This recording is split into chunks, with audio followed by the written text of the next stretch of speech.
padre foi no flow e respondeu, hein? Questão polêmica sobre a igreja. Falando sobre o quê? Gays vão pro inferno, é isso? Vamos ver isso. Você falou aí, a gente estava falando sobre santidade e tal, e você estava descrevendo, falando sobre ser casto e tal. E o cara, como era o cara que cortou o próprio Bilal, para usar tuas palavras? Orígenes. E, cara, aí nesse momento você falou uma palavra que chamou minha atenção. Como é que é? O cara parece vilão de animação, que específico. Que é um homem que ele olha, e eu falei, outros seres. Então, significa que existe a igreja aceita pessoas homossexuais? Aceita. O Papa 3 vezes tocou no assunto. E houve muita coragem da parte dele. Eu vou te responder, e eu sei que eu vou levar bordoada. Presta atenção que é Esse assunto da sexualidade, você tem que entender assim. Existem 10 mandamentos da lei de Deus. 10. Desde amar a Deus sobre todas as coisas e o último. Impressionante que dos 10, só o sexto é hiper, mega, vou usar igual uma assessora que eu tinha, hiper, mega, power, censurado, valorizado.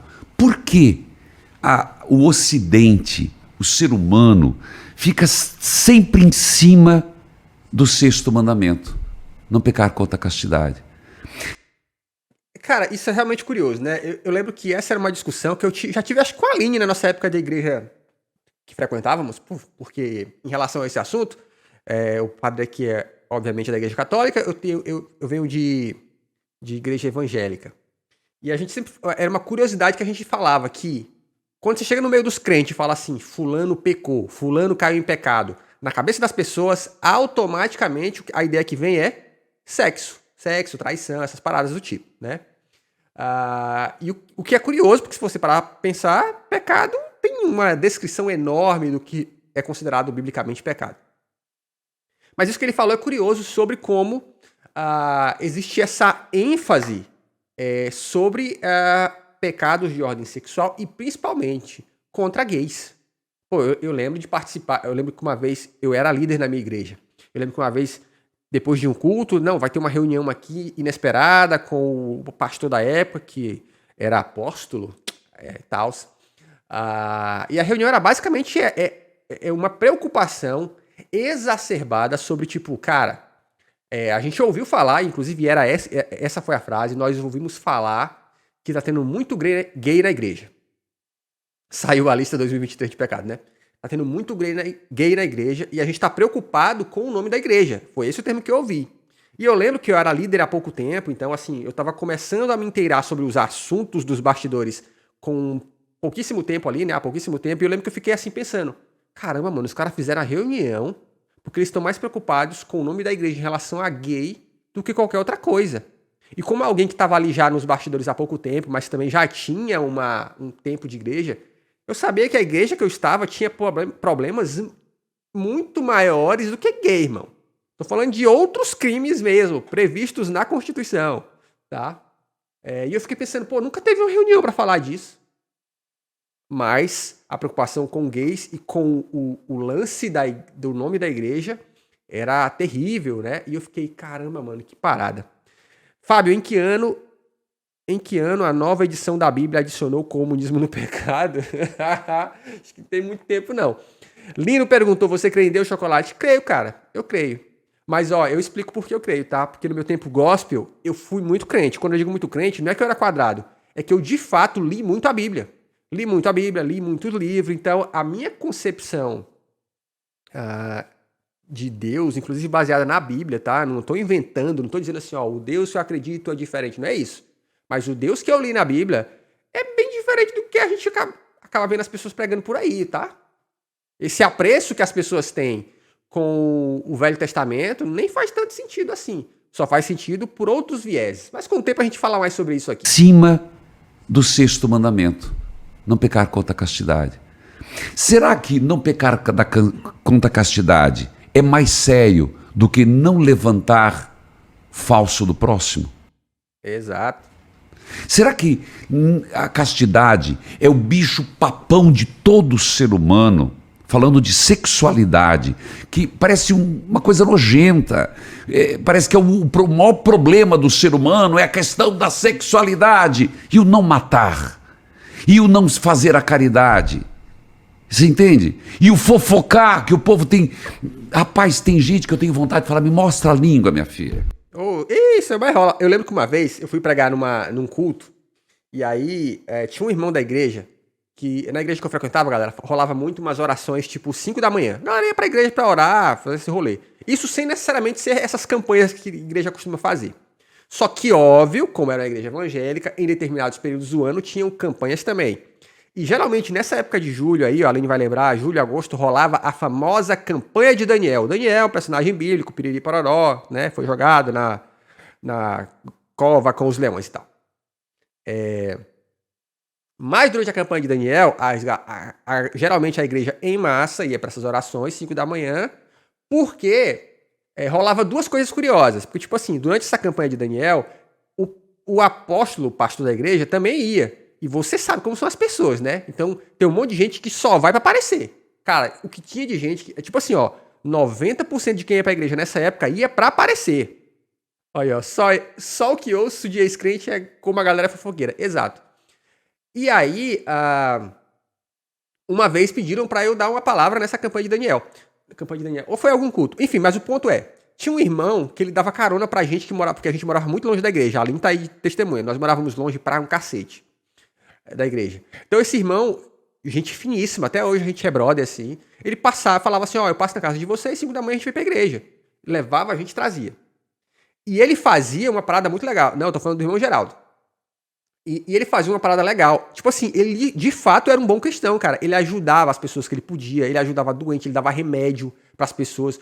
Sabe aquele cara, gente fina, assim, tipo Padre Lancelotti da vida?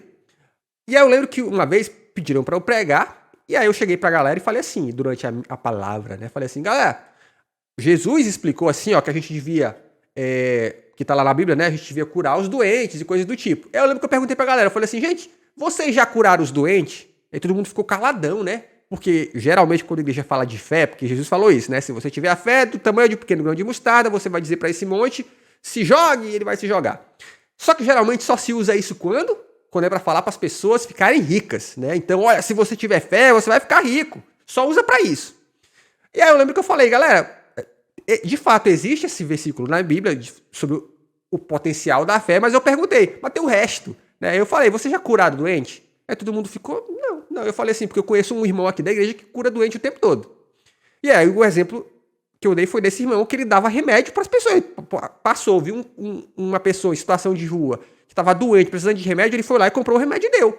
Aí eu fui falando disso, dizendo, galera, a gente às vezes fica com esse papo de crente achando que vai fazer grandes coisas, mas, cara, a grande diferença está nas pequenas. Não é à toa que Jesus fala lá em Apocalipse, né, que quando ele vai dar as boas-vindas pra galera que vai pro céu, ele fala assim, ó, porque eu tive fome, vocês me deram de comer, porque eu tive sede, vocês me deram água, eu fiquei doente, vocês cuidaram de mim. Ele não fica falando porque vocês ficaram ricos na fogueira santa, né, e tal, e tal. Não foi isso. Então tem sempre esse rolê aí. Para ver se não tem língua bifurcada. Porque tem gente que tem língua bifurcada. Por que você tá rindo? Não tem. Você não conhece? Você tem toda a razão, sim. Aquela língua de serpente. Será que esse pecado é tão inferior e o sexual é tão maior? Então, eu primeiro coloco nessa balança, a primeira reflexão, e isso estou fazendo uma reflexão em tons de brincadeira, mas é uma reflexão atual da igreja, de teólogos que discutem a sexualidade e a questão da corporidade. O corpo, o ser humano. Então, é uma questão a ser discutida. Indo neste ponto, vou chegar onde você quer. É que não é a resposta não é assim. Você tem que fazer o caminho. O gato subiu no telhado. Porque senão o padre vai ser bucudo. Pô, mas aí você tá me desmascarando, padre. Porque eu de fato faço uma pergunta que parece simples e eu sei que ela não é. Então vai lá, continua. É que porque eu falo muito com o público. Então eu vejo assim o sofrimento. Vou te contar um caso. Pior, né, cara? Ele lembra o Guilherme Briggs, parece mesmo, ó. Uma mulher que ligou para mim, O sofrimento que ela tinha em me dizer, eu atendo ao vivo, eu não tem Bina, nem existe mais Bina, né? Não tem identificador, a gente não faz triagem.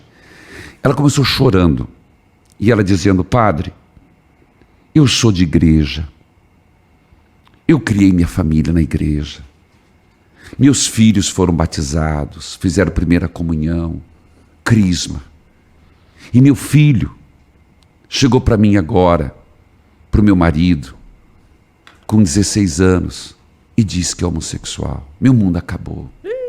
Quebrou o crente, hein? Quebrou o cristão. Eu tenho vergonha de ir na igreja. Onde que eu errei? Meu marido bateu nele, botou ele para fora de casa. E eu agora não sei se eu fico com meu marido, vou atrás do meu filho. Você viu? Aquilo eu acolhi, porque ela não contou desse jeito.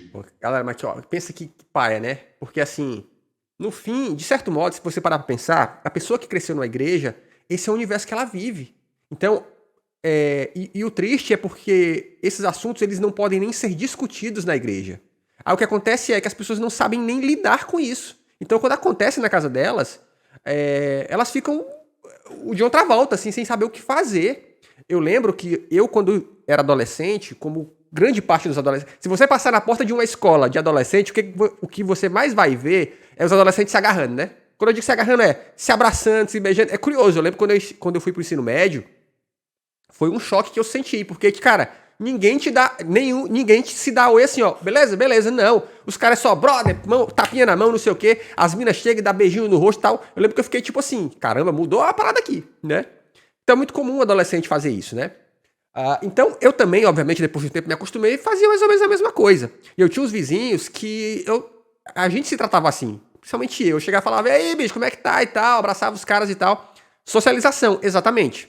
E aí eu lembro que o pai dele, que era mó otário na época, ele depois falou, e eles me contaram e falou assim, ó, não fica abraçando muito esse cara aí não, que eu acho que ele é gay. E eu fiquei, porra, que otário. Anos depois, quem era gay? Não era eu, era o próprio filho dele, né? E aí eu lembro que isso ficou na minha cabeça, porque eu ficava pensando assim, poxa, quantas vezes esse cara não deve ter sofrido assim por ouvir isso? Porque eu não era gay, mas fiquei ofendido, fiquei tipo, porra, que otário, não tem nada a ver uma coisa com a outra. Mas e o filho dele que de fato era? Pô, deve ter sido muito paia pra ele, esse rolê, né? Então, infelizmente, por não haver essas conversas, a família não sabe como agir, principalmente as mães, que geralmente são mais próximas dos filhos, né? Elas ficam ali numa situação terrível. Ó, fiquei muito triste com a esposa de um amigo da mãe que se diz de esquerda e faltou espancar o filho quando ele disse que é gay. Meu irmão, é isso que rola. O ser humano é um ser coletivo. Apesar de sermos individuais, precisamos do contato, questão de dopamina. É cruel. Ela contou chorando, você entende? Uhum. E deu para sentir a dor daquela mulher do outro lado. Ela preocupada com o filho, preocupada com ela, com o marido e ainda com uma carga religiosa profunda de uma culpa em Deus. Primeira coisa que eu fiz é de lembrar, Deus ama seu filho do mesmo jeito. Então, já começa a responder a tua pergunta. Deus ama do mesmo jeito. Não, e sabe o que é cruel, galera? Mais um exemplo pessoal. Eu lembro que teve um brother nosso aí da época da igreja, que o cara cometeu um crime terrível, foi parar em prisão e coisa do tipo. E eu lembro que passado um tempo, uns caras que mal ia na igreja, os caras tudo errado, que na época, obviamente, do mito aí, eles se converteram rapidinho pro mito, começaram a mandar mensagem pra galera no WhatsApp das antigas, falando assim, pô, vamos lá visitar o cara na igreja, vamos lá visitar o cara na cadeia e tal. Eu fiquei pensando, caraca, mano, que curioso, né? Tipo assim, óbvio que o crime do cara é os crimes aceitáveis, né? Eu fiquei pensando, cara, como é que são as pessoas, né, bicho? Por questão de grana, por questão de status social, eles abraçam qualquer crime, mano. Não é isso porque que vai diferenciar o amor de Deus. E tentar trabalhar com ela foi o que eu fiz, dela perceber que o filho não mudou, que era o mesmo filho, que saiu do ventre dela, que era acolher. Então a igreja hoje tem uma postura de acolhimento das pessoas homoafetivas. Isso, o Papa teve 3 vezes coragem de falar. no avião indo daqui do Brasil, depois eu não lembro as outras viagens, mas foi dizendo, Como é que é? Acho graça dos testemunhos dos pastores. Antes da igreja, eles eram protagonistas do GTA. Pô, vocês têm razão, cara. Tem uns caras que contam umas histórias aí. Eu lembro que tinha um cara que, inclusive, ele virou mais um crente chato pra cacete. E quando eu digo... Gente, quando eu falo que alguém é chato, normalmente eu tive uma experiência terrível com ela. Esse camarada, ele também se achava o GTA antes da igreja. E eu lembro que ele só dava valor pra gente que tinha um testemunho GTA. Nossa, aí... A gente sabe quem é. Gente, porque eu e a Aline éramos da mesma igreja, então a gente tem muita coisa em comum. Eu lembro que uma época esse cara, muito tempo depois, assim, eu já tava fora da igreja, ele mandou uma mensagem no Facebook falando assim, preciso falar com você urgente. Porque é um assunto do seu interesse, não sei o quê. E eu falei, eu achei estranho, né? Eu falei, tá errado esse rolê. Aí eu fui, e eu ainda fui, claro, eu falei assim, irmão, vou te fazer só uma pergunta, você quer falar comigo? Tu não tá tentando me vender nada não, né? Não é não, tem certeza, né? Tenho. Vou passar aí pra te buscar porque a gente precisa conversar. Beleza, separei um dia da minha semana, mano, pra conversar com esse cara. Ele veio me buscar de carro, fomos pra casa dele. Quando chegou lá na casa dele, irmão, tinha mais 6 pessoas, mais 6 caras. Inclusive alguns da mesma época da igreja, assim. Cara, quando eu olhei pra aquilo, eu falei, bicho, que parada é essa? Era a porra do Rinodê! Meu Deus, não consegue fazer um react! Bicho, eu lembro que eu olhei pra ele e falei assim, irmão, eu só não vou te dar um socão, porque eu tô longe pra cacete da minha casa, eu tô longe pra cacete de onde eu posso pegar um transporte pra voltar, mas eu vou te falar, irmão, a minha vontade é te quebrar, otário.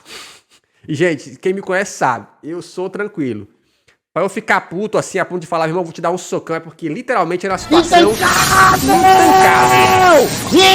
Bicho, Rinodê, irmão, que tristeza. acolham.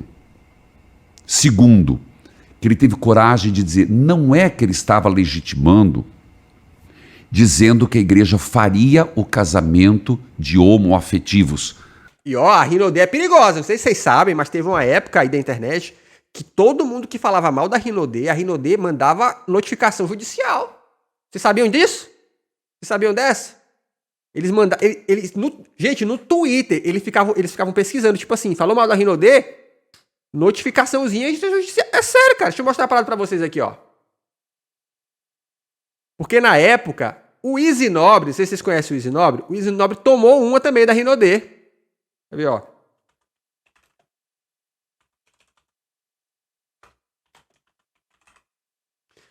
Só que o Easy Nobre, ele mora no Canadá, né? E aí o que ele fez? Ele fez um vídeo falando da Rinodê, aqui ó. Só que aí obviamente ele não citou, porque ele ficou, porra, os caras... Mas aí ele fez uma musiquinha, olha só. E lá vem o processinho chegando no Canadá. Falei mal da e eles não vão deixar passar. Só falei no Twitter que o negócio era furada e já foi metendo advogado na parada. Já pensou que caralho? Processado por twittar. Puta merda, vai trabalhar. Que louco esse mundo, advogado vagabundo. Se fuder. Isso ficou na minha cabeça inesquecível. Isso, o marido da Bel Pérez. Não, ele não é marido, mas ele foi o cara que deflagrou o caso Bel Pérez, cara. Essa música é muito boa, olha aqui, ó. Como pode, meu amigo, processado Vocês estão vendo as imagens de fundo? por esses bosta? Seus filhos da puta trabalhar, vocês não gostam, tô cagando pra processo. Aí no hemisfério sul, nem tenho nada no Brasil, meu irmão, vai tomar no seu cu. E o pior é que nem posso falar que é a no entanto, tá bem claro pra você. Que louco esse mundo, advogado vagabundo. Se fuder, tô cagando pra você. Se fuder. Mano, perfeito, cara. Perfeito! Então, isso foi famoso, bicho, na época, cara. E o Easy Nobre é foda porque foi ele que desvendou o caso da da Belpass, né? Mas Presta atenção que é importante, pessoal. vamos voltar aqui pro padre. Vamos lá.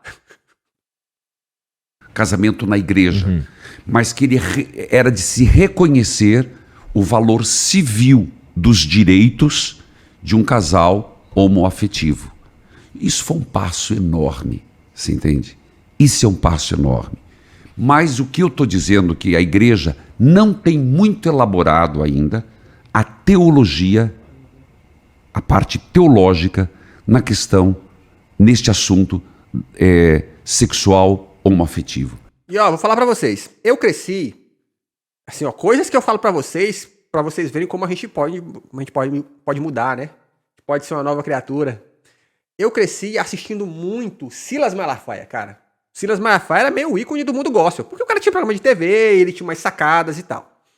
E eu lembro que eu vi muito vídeo do Silas Malafaia, onde ele criticava exatamente esse lance de casais homoafetivos terem direitos eu não vou dizer que é direito de casamento, simplesmente, mas tipo assim, se um casal homoafetivo vive junto, eles terem direito, caso, por exemplo, um morra, o outro tem direito à herança, algo do tipo. Ó, de Balotim chegou, o nosso querido. E eu lembro que ele batia muito, porque sempre tinha aquela questão filosófica. Ó. De Balotim agora é subir um pouquinho mais feliz. 2 meses meses já? 2 meses já? Isso é maravilhoso, meu amigo.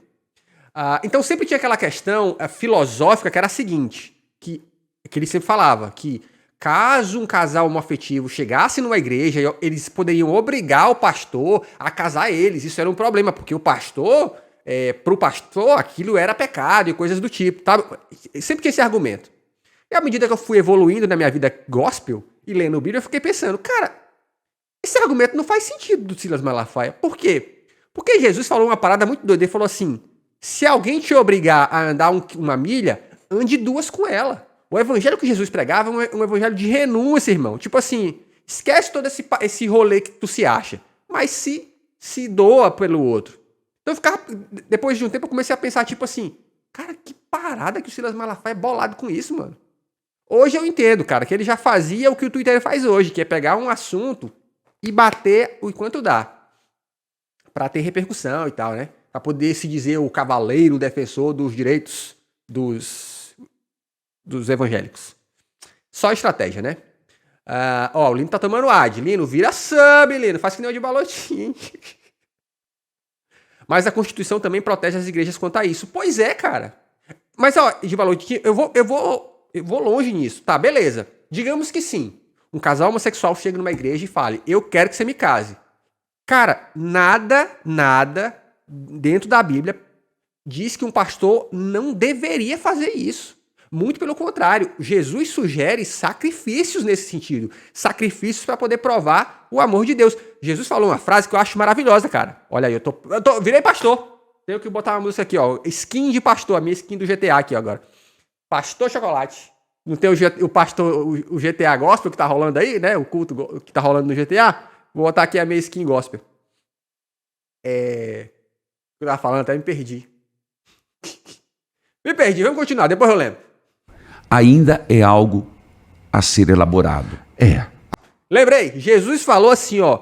Não foi nem Jesus, foi o apóstolo Paulo aí, que todo mundo puxa o saco, inclusive. Ele falou assim, o amor de Cristo nos constrange. Ele fala que o amor que o cristão deve ter tem que ser a tal ponto que ele deixa o outro envergonhado. Tipo assim, porra, não, esse cara é foda, esse cara é gente boa. Esse cara é maneiro. Tanto que quando os caras foram atrás de Jesus pra matar ele, a primeira vez Jesus falou assim, tá, mas vocês querem me matar por quê? Porque eu curei um cego? Que eu curei um aleijado? E aí, qual é? Então, tipo assim, o que ele tava dizendo é, a bondade, né, dele era tão outro nível que, mano, vocês vão ficar envergonhados. De Balotim, ó, eu nem vejo problema biblicamente na homossexualidade, mas é uma treta que toda vez que a gente joga na galera, a galera fica pistola. Exato. E sabe por que eles ficam pistola, de Balotim? Infelizmente. Crentes que estão nos assistindo nesse momento, vocês já leram Bíblia de verdade, assim, indo e voltando? Vocês já leram assim umas 2 vezes na vida de vocês? Porque a maioria não leu, cara. A maioria não lê, mal sabe. Isso é triste. De Balotim Malacói, clássico Malacói do Felipe Neto, hein? A igreja, bom, é uma instituição que é a instituição mais antiga da humanidade, Exato. né? E ao longo de todo esse tempo, muitas coisas foram se construindo e agora a gente está num momento que talvez precise ser revisto. Algumas coisas foram construídas há muito tempo atrás. Exato, base ocidental do pensamento. E Né? não é, como você disse, um movimento muito simples de ser feito. Exato. Claro que a posição do Papa sobre esse assunto é muito mais branda do que se esperava, inclusive, né? Não é o tempo. Eu poderia vir aqui no teu podcast, no Flow, e dizer assim: não, Igor, Deus, na Bíblia, em Gênesis, capítulo 1, versículo tal, Deus fez homem e mulher. Ponto final, acabou. Eu podia ter feito isso. Mas não é assim que se funciona. A concepção, a visão sobre a humanidade hoje, não é dizer que a origem não foi assim. É como acolher no plano da criação a nova realidade que se impõe. Você entende? Mas, no entanto, há um perigo. Um perigo de nós agora começarmos baixar a régua, não. A simplesmente não termos mais liberdade de dizer o que pensamos. Do ponto de vista político, do ponto de vista religioso. Ih, monarcou, chegou lá na igreja, ó. Chegou o papo do monarca. De Balotinho, ó, vou trazer uma treta aqui pra vocês. Se é pra seguir igual foi com Adão e Eva, incesto tá liberado, porque os filhos dele como se reproduziram? Olha aí, ó, treta! Vamos lá, deixa eu achar aqui uma vinhetinha aqui pra nós discutirmos tretas gospel, ó. Socorro, Deus! Socorro, Deus! Seguinte, cara, ó, eu acho não, na verdade tem uma convicção aqui, galera, é que discutir esses dogmas da fé, eles têm um problema. Qual é o problema? É que as pessoas, como elas, infelizmente, acabam não estudando, e não estudando por N motivos. Quando eu digo estudando, é estudando Bíblia mesmo. Porque, cara, Bíblias de estudo são caríssimas. Eu lembro que eu tinha uma e ela tinha custado R$100 e poucos. Lembre-se que a população evangélica no Brasil, tem uma galera que tem grana? Tem, com certeza, mas tem muita gente pobre para cacete. Então o cara não consegue comprar uma Bíblia de estudo, porque ela custa muito caro. Segundo, quando eu comprei a Bíblia de estudo, eu li uma coisinha nela lá, que eu fiquei... Na hora que eu li, eu falei assim... cadê? Tem até aqui, ó.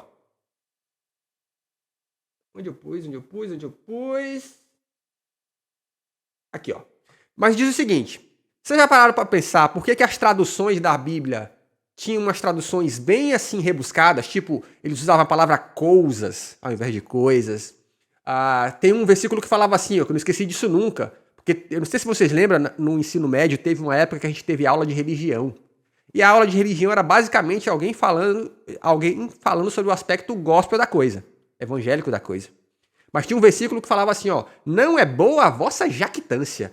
Ficou na minha cabeça porque eu fiquei, que é jactância, irmão? Aí lá vai eu no dicionário e descobri que jactância é arrogância. Então eu fiquei pensando, por que a Bíblia tinha essas traduções tão rebuscadas assim, né? Tão difíceis de vocabulário? E aí, quando eu comprei essa Bíblia de estudo, logo no comecinho, numas letrinhas... Gente, letra miúda é apelido, é letras miudíssimas.